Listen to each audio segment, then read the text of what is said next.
اعوذ باللہ من الشیطان الرجیم بسم اللہ الرحمن الرحیم۔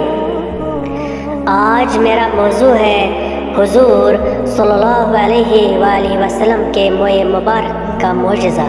حضور سرور عالم صلی اللہ علیہ وآلہ وسلم کی ریش مبارک کے دو بال مبارک حضرت صدیق اکبر رضی اللہ تعالیٰ عنہ کو مل گئے۔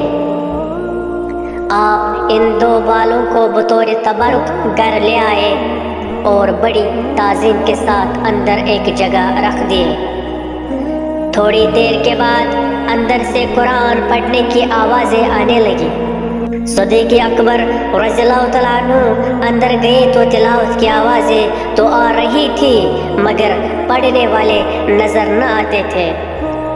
حضرت صدیق اکبر رضی اللہ تعالیٰ عنہ نے حضور صلی اللہ علیہ وآلہ وسلم کی خدمت میں حاضر ہو کر سارا قصہ عرض کیا تو حضور صلی اللہ علیہ وآلہ وسلم نے مسکرا کر فرمایا،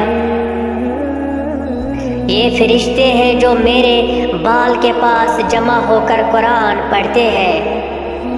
جامع المعجزات صفحہ نمبر 62۔ سبق: حضور سرور عالم صلی اللہ علیہ وآلہ وسلم کا ہر بال منبع الکمال ہے اور آپ صلی اللہ علیہ وآلہ وسلم کا موئے مبارک زیارت گاہ خلائق ہے۔